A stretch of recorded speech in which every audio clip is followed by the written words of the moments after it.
All right, it's Thursday, July 10th. Bought some Tesla 315 puts here at 1178.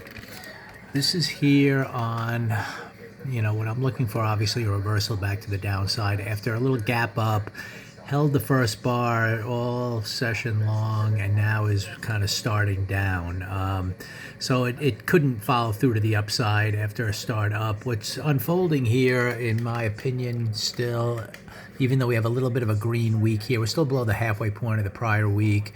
We made higher highs here in compound fashion, new low, new low, new low, and this is kind of the targets down to this area until that weekly chart really holds green and then reverses on a 2-up. So we still have a few days to go to see if that's going to happen, or this could just be a little pullback on the daily chart into this gap in here. Gap down, moved up a little bit during the week, and by the end of the week we're still in a 2-down mode, even though it might end up green. We'll find out.